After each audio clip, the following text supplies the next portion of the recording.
Madhava Kunja Bihari.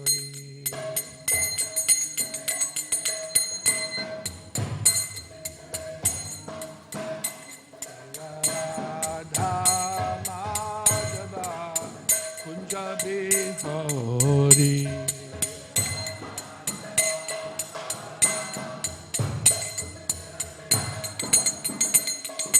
Gopi Jana Vallabha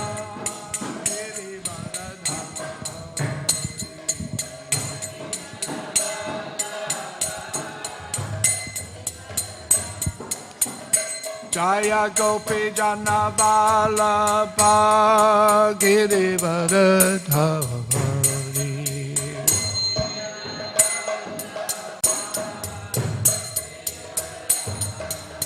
Yasoda Nandana Braja Jana Ranjana.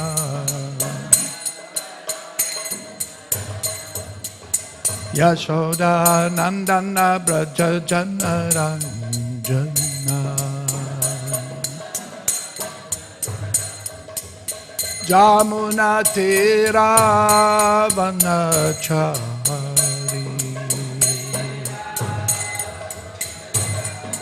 Jamuna Tira Vanachari.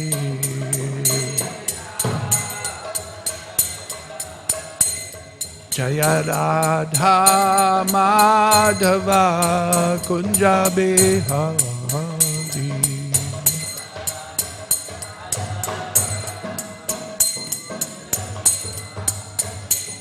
Jaya Radha Madhava Kunja Bihari.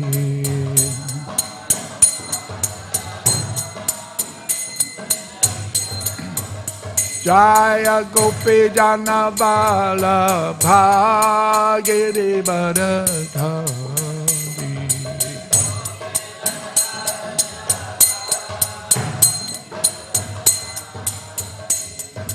Gopi Jana Vallabha Girivaradhari.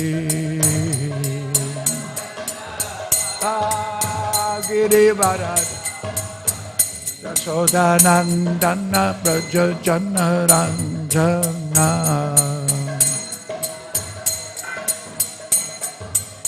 Yasoda Nandana Braja Jana Ranjana.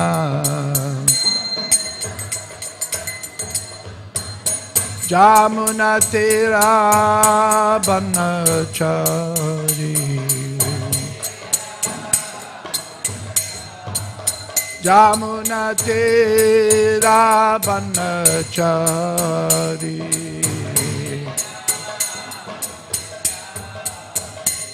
Jaya Radha Madhava Kunja Bihari.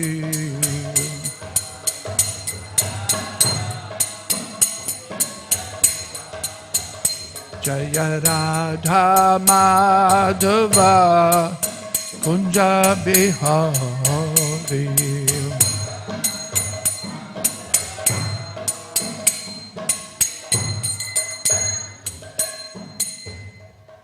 Jaya Vishnupad Paramahamsa Parivrajakacharya Asto Tarasati Śrīmad His Divine Grace A.C. Bhaktivedanta Swami Maharaj Śrīla Prabhupada Ki.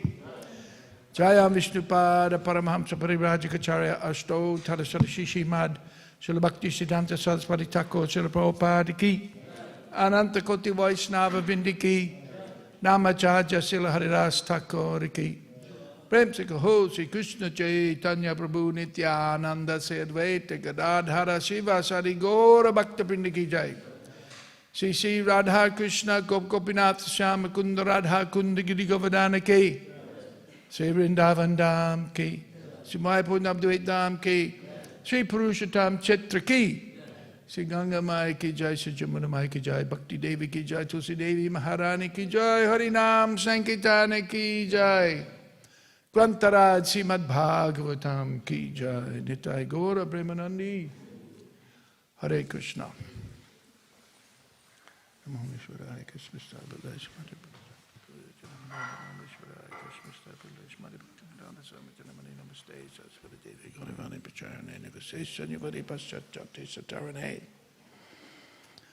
Om Namo Bhagavate Vasudevaya.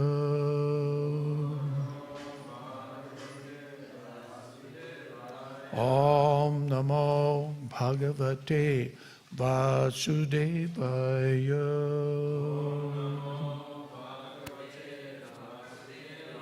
Om Namo Bhagavate Vasudevaya.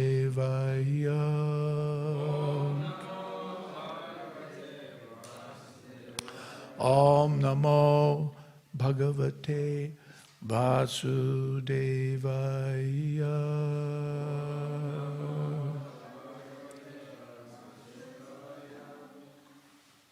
Reading from Śrīmad Bhāgavatam, Canto 8. Canto 8 is withdrawal of the cosmic creations.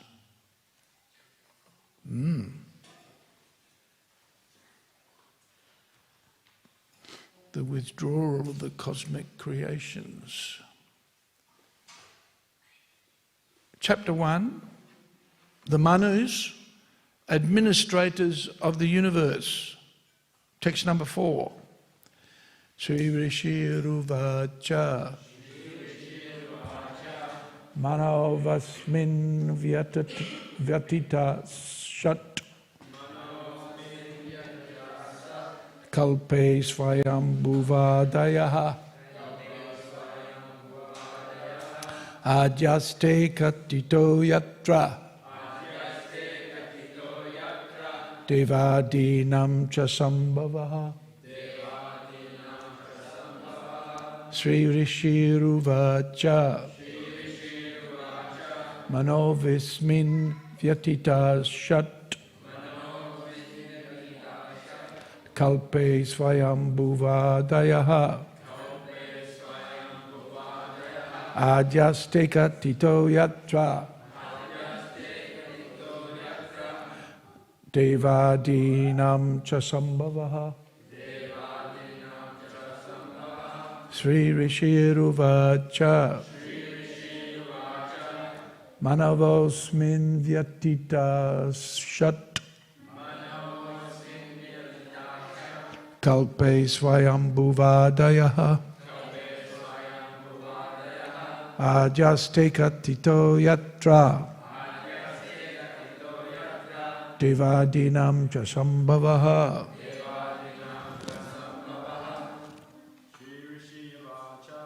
Śrīriṣiruvaca Manovasmin vyatita shat kalpe svayambhuvadayaha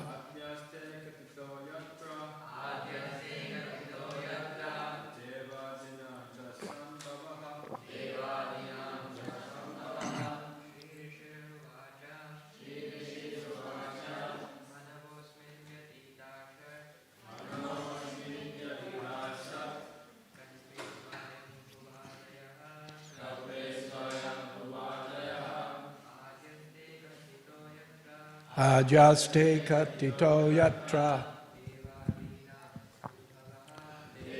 Dinam. Ladies. Śrīriṣiruvaca Manavosmin vyatita shat kalpe svayambhuvadayaha adyaste katito yatra devadinam cha sambhavaha. Śrīriṣiruvaca Manovismin vyatita shat kalpe svayambhuvadayaha ajaste katito yatra devadinam cha sambhavaha. Śrīriṣiruvaca. The great Saint Sukadeva Goswami said, Manava, Manus, Asmin. During this period, one day of Brahma, Vyatitaha, already past, Shat, 6, Kalpe, in this duration of Brahma's day, Swayambhuva, Swayambhuva Manu, Adaya, and others, Adyaha. The first one, Swayambhuva, Te, unto you, Katitaha, I have already described, Yatra, wherein, Deva Adinam, of all the demigods, Cha, also, Sambhavaha, the appearance. Sukadeva Goswami said, in the present kalpa there have already been 6 Manus. I have described to you Swayambhuva Manu and the appearance of many demigods. In this kalpa of Brahma, Swayambhuva is the first Manu. Text number 5. Akutyam devahutyam cha tuhitras tasya vai manoho dharma gyanopadeshartam Bhagavan putratam gataha. Swayambhuva Manu had 2 daughters named Akuti and Devahuti. From their wombs, the Supreme Personality of Godhead appeared as 2 sons named Jagyamurti and Kapila, respectively. These sons were entrusted with preaching about religion and knowledge. Purport: Devahuti's son was known as Kapila, and Akuti's son was known as Jagyamurti. Both of them taught about religion and philosophical knowledge. Text number 6. Kritam Pura Bhagavata Kapilasyanuvarnitam Akyasye Bhagavan Yagyo Yatschakara Kurudvaha. O best of the Kurus, I have already described in the 3rd canto the activities of Kapila, the son of Devahuti. Now I shall describe the activities of Jagyapati, the son of Akuti.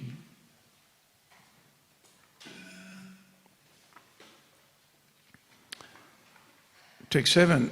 Virakta kama bhogeshu satarupa pati Prabhu visrijya rajam tapase sabharyo vanam avishat. Swayambhuva Manu, the husband of Satarupa, was by nature not at all attached to enjoyment of the senses. Thus he gave up his kingdom of sense enjoyment and entered the forest with his wife to practice austerities. Purport: as stated in Bhagavad Gita, chapter 4, text 2,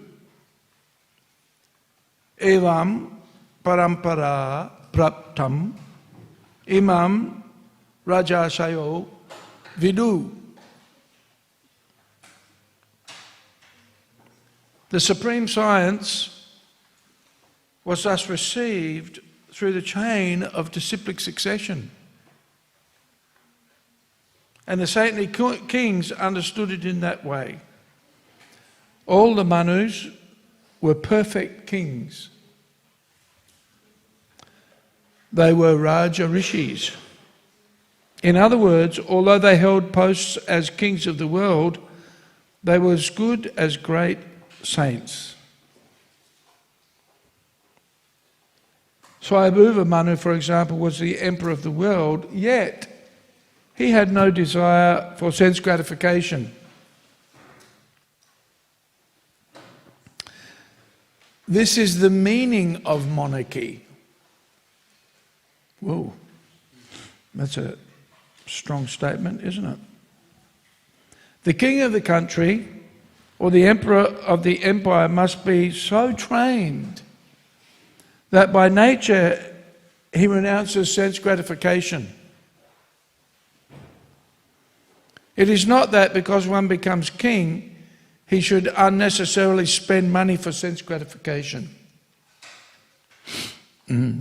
As soon as kings become degraded, spending money for sense gratification, they were lost. Similarly, at the present moment, monarchy having been lost, the people have created democracy, which is also failing. Now, by the laws of nature, the time is coming when dictatorship will put the citizens into more and more difficulty.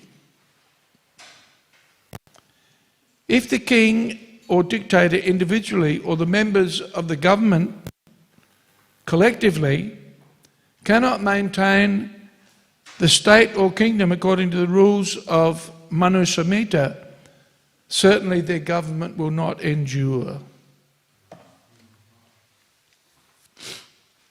Om Jnana Timirandasya Jnananjana Salakaya Chakshurun Militam Jena Tasmaye Shri Guruve Namaha Shri Chaitanya Manobishtam Stapitam Jena Bhutale Svayam Rupa Kada Mahiyam Tadati Svapadantikam Mukam Karoti Vachalam Pangum Langayate Girim Yat Kripa Tamaham Bande Sri Gurum Dinatarinam.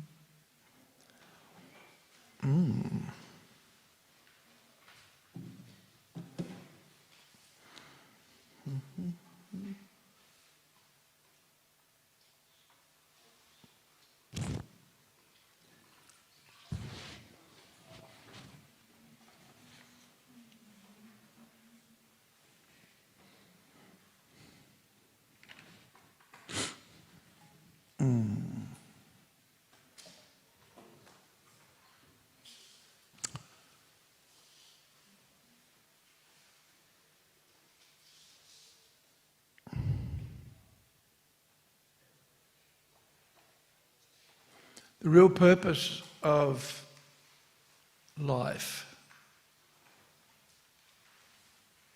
is to cultivate knowledge, vidya, knowledge, as opposed to avidya, which is ignorance. And Prabhupada explains that, well actually, Ramananda Roy explains to Lord Chaitanya, when Lord Chaitanya asks Ramananda Roy, what is the topmost knowledge? What is learning? What is education? Ramananda Roy explains there are 4 types of learning.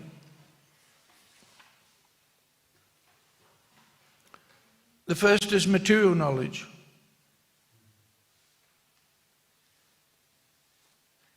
Which is useful for basically managing, Hare, Nidram, Bhayam, Maitunum, Cha. Eating, sleeping, mating and defending. Which are essential elements of existence. Right? So we don't deny a material education. Right? We're humans, and so we should have some basic education on material matters, material affairs. We need it to exist. So that's learning and valued in society. We have universities and we have many institutions of learning where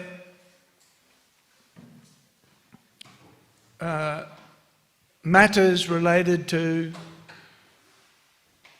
managing life effectively, managing the basics of existence as humans, is learnt, is taught and learnt, right? And valued, appreciated. When I think about it, it's very interesting that Srila Prabhupada, even though Srila Prabhupada would describe materialistic education as, slaughterhouse, still Prabhupada would seek recommendations from scholars for his books. Right? Because there's some validity in a material education. My father was upset. Biggest upset, well, one of the biggest upsets, two upsets about me was I didn't become a graduate, wasn't a graduate from university.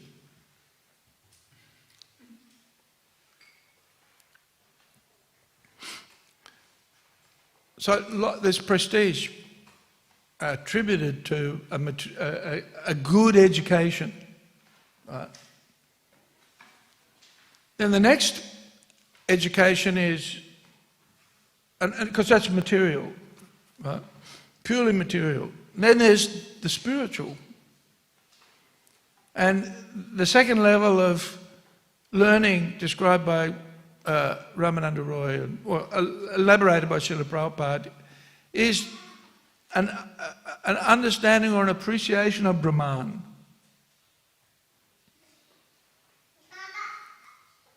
Which is beyond the material. But it's interesting, Prabhupada describes it as a negative education. Right? And of course Prabhupada talks about neti, not this, not this, not this. Right? In other words, something that's separate from the material world, above and beyond the material world. But it's identified only by negating material existence. It's not this, it's not that, it's not the other thing. It's beyond.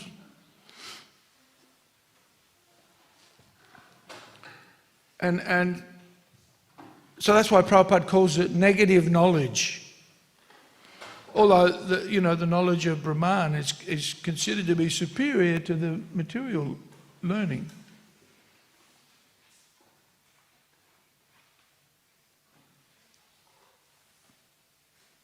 And it there's value, or there's value ascribed to that understanding of a power or an energy or an existence beyond the material realm.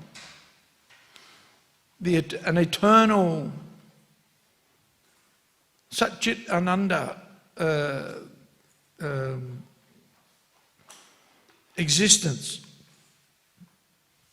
But if it's understood only in terms of not what's happening in the material world, it's limited in its depth of understanding the spiritual. Then Prabhupada describes the third level of knowledge is devotion to Vishnu.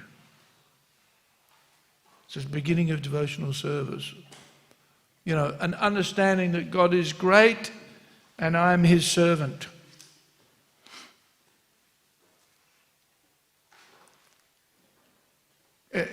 More or less Lakshmi Narayan worship, puja, and other services.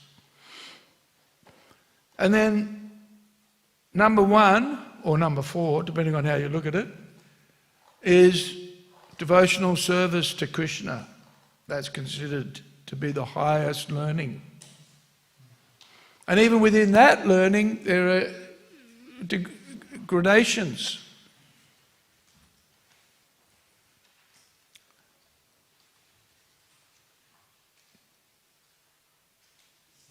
there's Shantaras, Sakyaras, Vatsalyaras, Dasa, the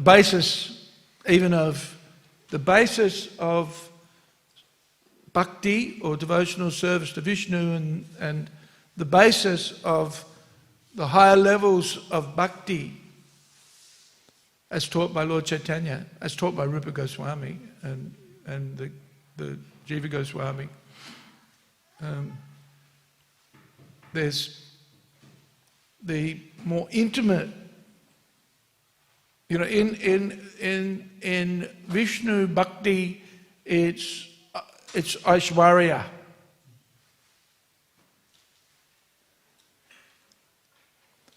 Whereas in Krishna Bhakti, there's greater intimacy in the relationships between Krishna and the devotees. And of course the topmost, Madhurya Rasa. So that Krishna Bhakti and an understanding of all of the science, this is all elaborated in the Nectar of Devotion, effectively, right? So this is topmost knowledge. As Prabhupada says, what is it? Raja Vidya. Raja Vidya, Raja Guyam. It is the topmost learning, but also the most confidential. And so not easy to enter into. And this is, especially we've read in the third canto of the Bhagavatam, the descriptions of the teachings of Lord Kapila, and Prabhupada wrote that in one book, the teachings of Lord Kapila, right?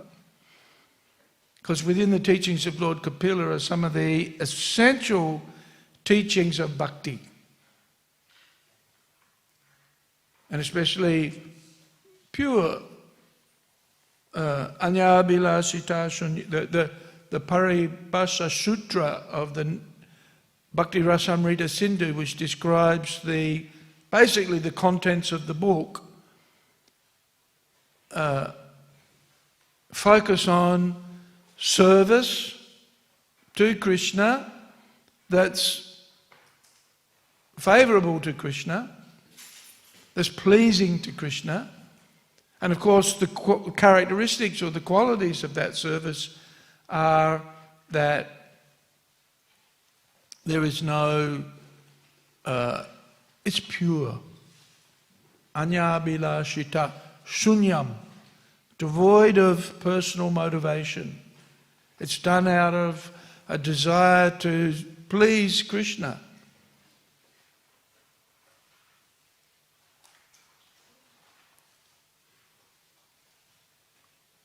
For us that means a desire to please the spiritual master and follow the order and instructions of the spiritual.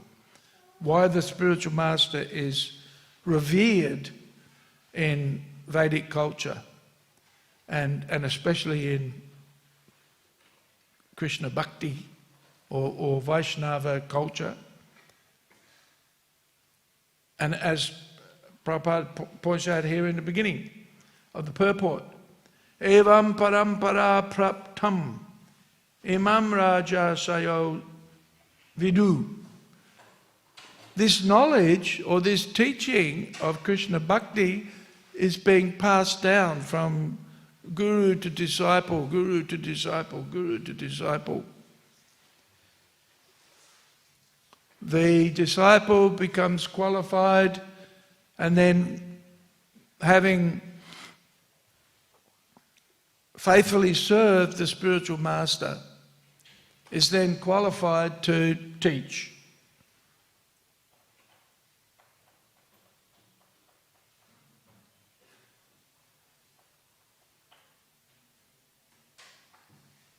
And you know, that's another feature of Krishna Bhakti, especially in the Krishna consciousness movement. We're allowed to teach or preach on behalf of the spiritual master, even if we're not so qualified. We act as the representative of the guru, and we give the teachings of Srila Prabhupada to others, especially our process, give books, distribute books. And that way we become qualified. And also, not just distribute the books. What did Prabhupada want us to do? Read the books. Yes, read the books. Then the interesting thing about that is that one becomes purified by giving and by receiving. Receiving by picking up and reading, and then giving to others, giving what we've read, but also just giving the books. So this is the parampara system. And Prabhupada says here, this is the supreme science, right? The Raja Vidya, the king of knowledge, is received through disciplic succession.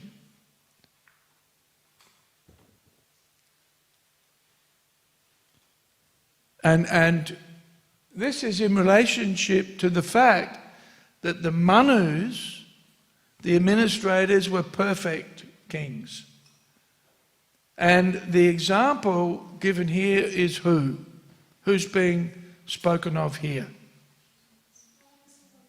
Swayambhuva Manu. Yes. And why is Swayambhuva Manu considered an exemplar in this, in that he was very qualified? What was the qualification that's being emphasized here by Srila Prabhupada? Yes, but what was the qualification? What was his main qualification? Yes, he's a Raja Rishi, but what's that? Yes, he was detached from sense gratification. Very interesting. And we know that by chanting Hare Krishna, by studying Prabhupada's books, then naturally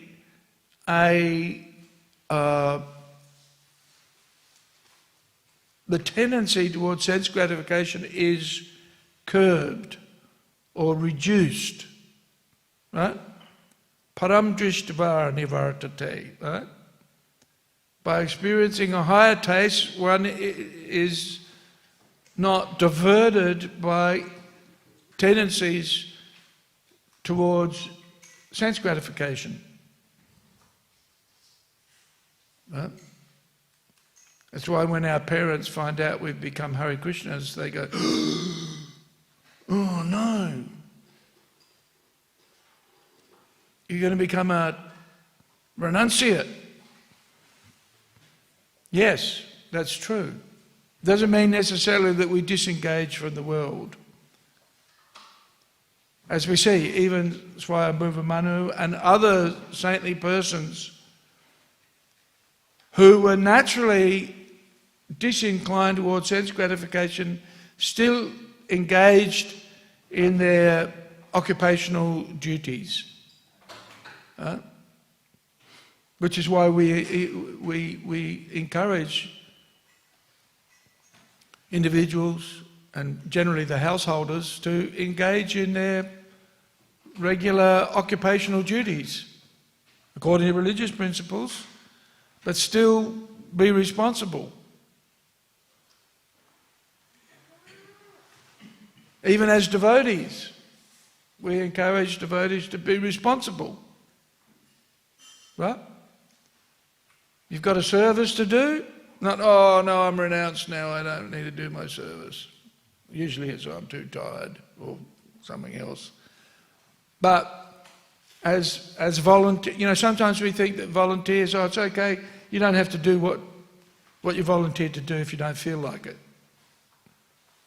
Right?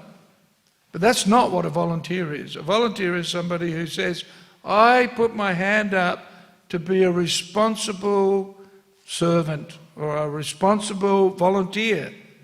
Not, one day I do something, the next day I go, no, too tired. I'm a volunteer, I can... No, a A volunteer is somebody who commits and is reliable. Well, that's why they're so valuable, because there's nothing worse than somebody who's not reliable. Is that right? But we're inspired by those who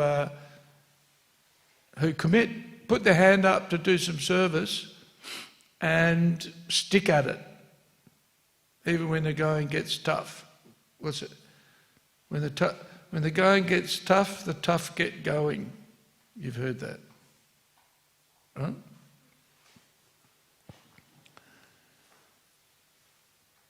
So, Prabhupada mentions here in the purport, if you're an administrator, a king or an emperor, either individually or collectively, because one of the reasons why we have democracy is because the kings became sense gratifiers.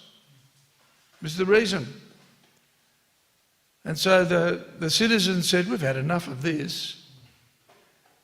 You know, here's kings who we cannot rely on because they're not sense controlled. You know, famously Henry VIII, amongst others. And not only that, not only the kings, but also the religious leaders. This is how we got the Protestant kind of revolt against the church, the Catholic Church, because even the popes became just sense gratifiers. Well, this is European history, right? And so the people got sick of that. They got fed up with that, and so they had a few revolutions, right? Basically as a response to despots. So interesting here. Prabhupada says, or makes the point that if the leaders of society are detached, then they can lead successfully.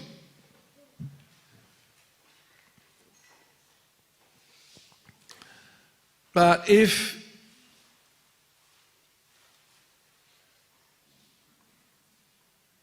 and here, unnecessarily spend money for sense gratification, that's the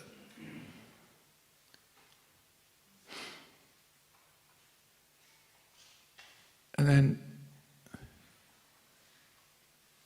monarchy's been lost, basically because of this lack of qualification.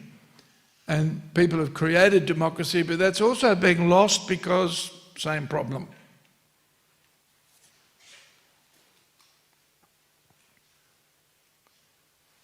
And then Prabhupada's, and we're seeing it now, Prabhupada's predictions are coming true.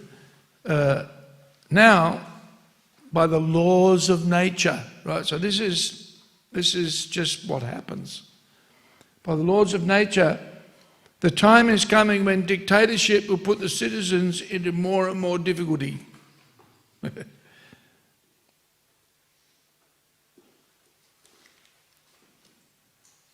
And Prabhupada says here, how do we rectify this situation? The rulers of the state need to abide by the rules of the Manus. So, Prabhupada doesn't elaborate on that because, you know, the rules of the Manu Samhita pretty very difficult to apply. But what's not difficult to apply is the process of devotional service. This is the highest learning, the highest knowledge. And of course that embodies all of the principles of Vedic culture. It's considered to be the cream of the milk, the cream of the learning of the Vedic teachings. And the practice, the practice of bhakti, the chanting of Hare Krishna, the worship of the deity, the study of the Shastra, the Bhakti Shastra, brings about a natural tendency in an individual just to serve Krishna, because that's our natural position. And those activities naturally nurture that mood of surrender, prapanam, or sharanagati, right? Which is demonstrated by devotees like Swami Manus, Prahlad Maharaj, Maharaj Prithu, Arjuna, Yudhishthira, the Pandavas. They're all great devotees, and so naturally exhibit, even though they all have positions of responsibility, and with that responsibility comes some opulence. And as I mentioned before, looking after material propensities is a necessity. It's a requirement. You need to look after the basics. So there's no harm, there's no harm in looking after the. We need to eat. Have you noticed? We need to sleep. Don't sleep, go crazy. Right? Don't eat, you'll eat.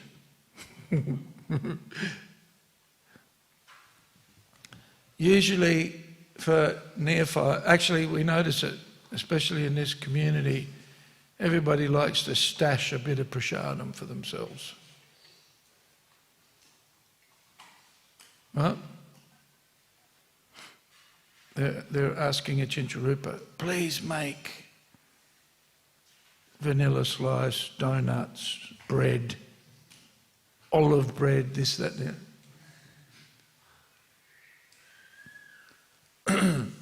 But it's prasadam, it's okay.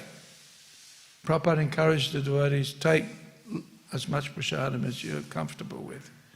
And we notice, when devotees try to eat less, what's the end result of eating less, usually? What's the result of eating less? Eating more. Eating more. So just be regulated to eat. So it's balanced.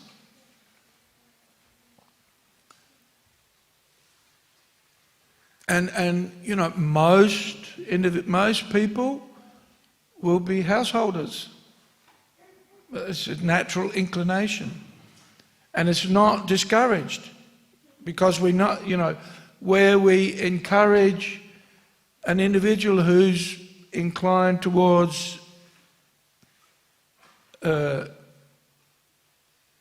naturally inclined towards marriage, they won't survive as a brahmachari. They won't. Krishna says, what will repression accomplish? And so that's what, and we see, what Prabhupada established the Sunday feast, he established the Harinam party, he established initiations, and then immediately after initiations, when he had accumulated a number of followers, what did he do? What came next? Do you know? Yeah. But after that, after initiations, what did Prabhupada do?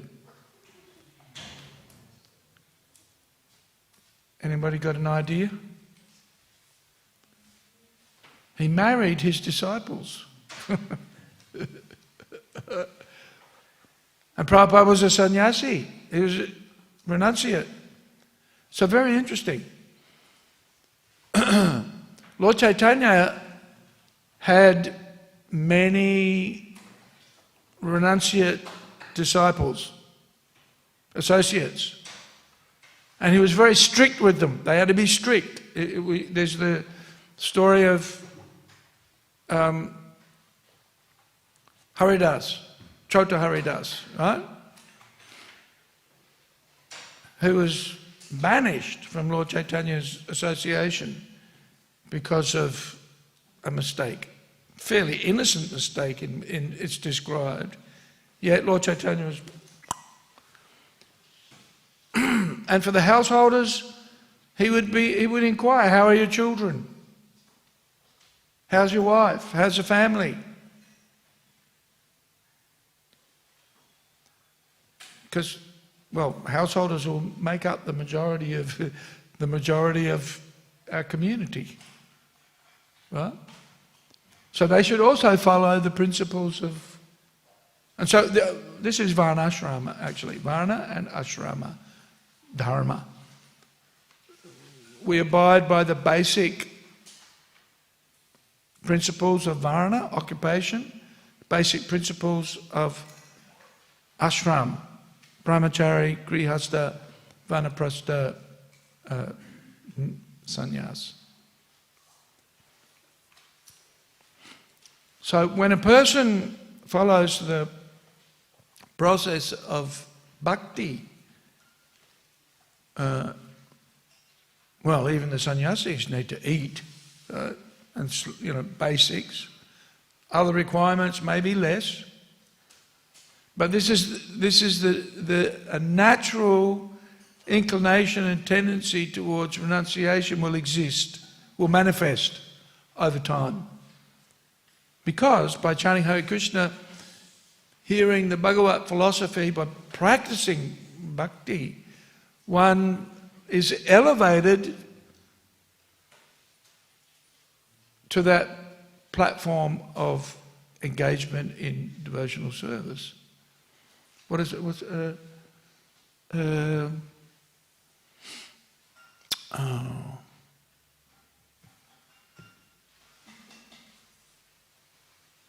I've forgotten. There's a verse that Prabhupada would quote.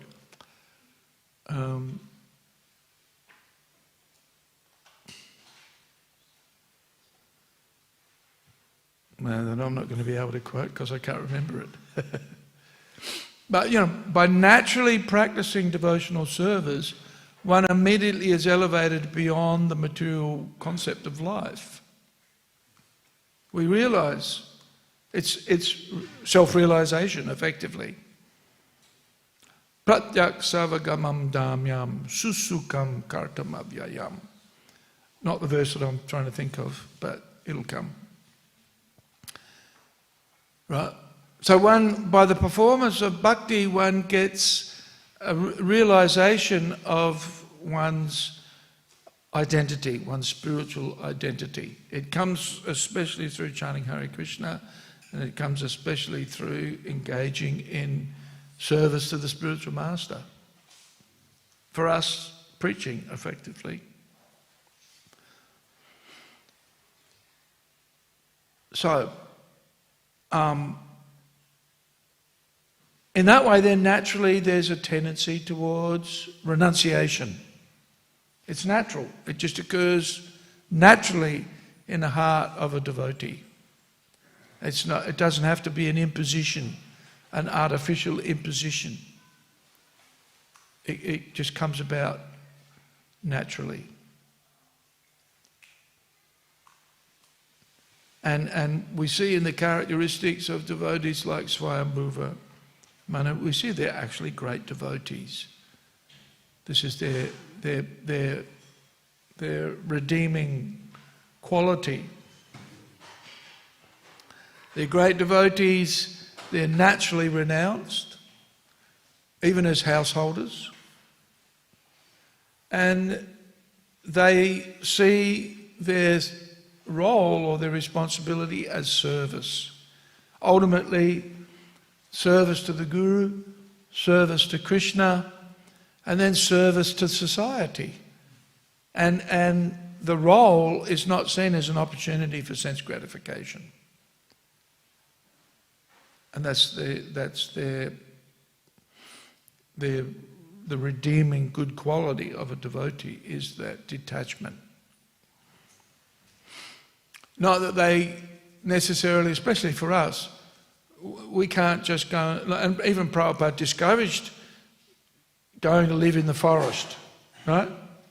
And just live with one cloth, and so we see Prabhupada put so much effort into building large temples with gorgeous deity worship, right? And encouraged that. Didn't discourage it at all. Encouraged the devotees in accumulating wealth, interestingly, right? We can't maintain worship to Radha Vallabha without having some wealth or having some influence in society.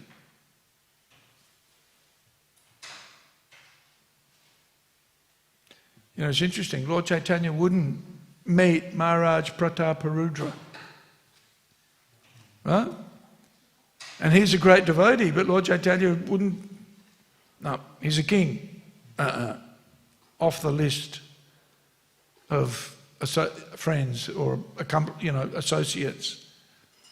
But Srila Prabhupada, there's that story in a little Amrita of how Srila Prabhupada was deathly ill, and was it the governor or the chief minister of the state came to the Krishna Balaram Mandir, and Prabhupada was, bedridden, yet because the chief minister came, Prabhupada got up out of bed and greeted the chief minister, offered him respect. Then when the chief minister had gone, Prabhupada collapsed back into bed. So Lord Chaitanya, no, he's a king, administrator, won't have anything to do with him.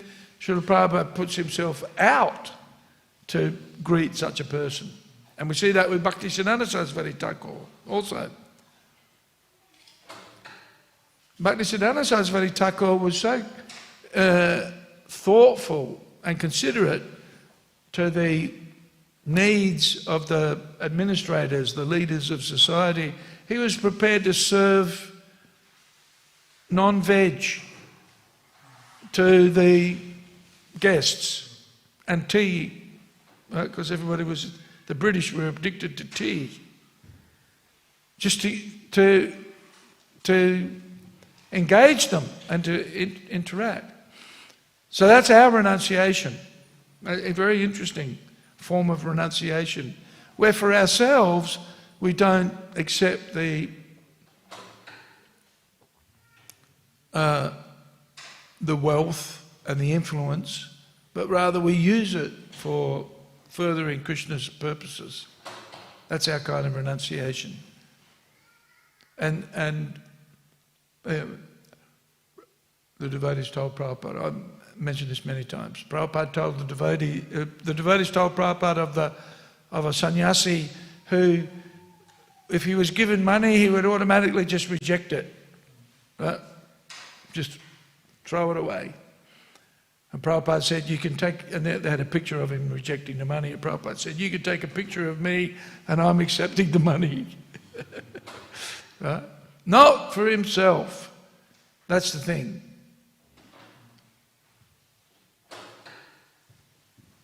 The money is for Krishna. What is it? Idam Krishnaya, idam na mama.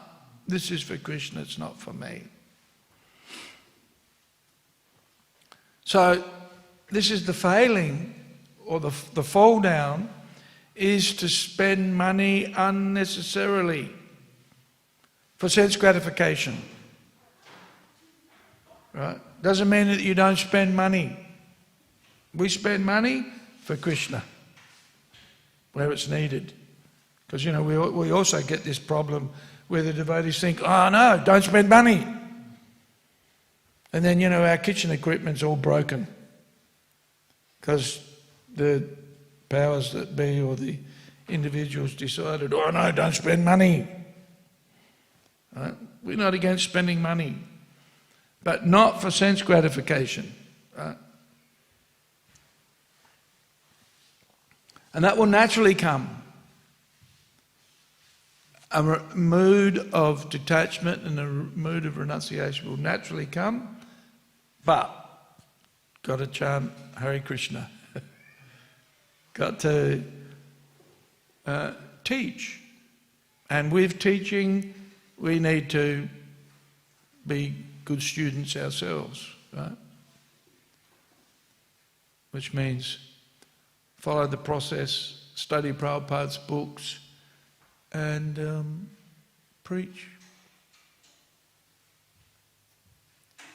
Worship the deity, keep the temple clean. Basically the 9 processes of devotional service. So you know when Hiranyakashipu asked Prahlad, what's the most valuable thing you've learned? Right? And Hiranyakashipu was expecting him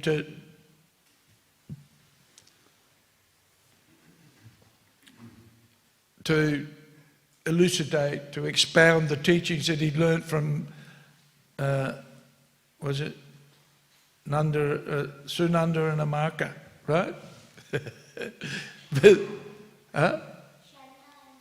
Sunda, is it? Sunda, yeah, and Amaka. Yeah, so what did Prahlad teach? He taught what he'd learnt in the womb from Narada Muni. That was his guru. And Prabhupada explains how we have, there's the seminal line and then there's the spiritual line, right? Which wasn't what Hiranyakashipu wanted to hear. And Prabhupada says, you know, and in this way, the tension between father and son manifest.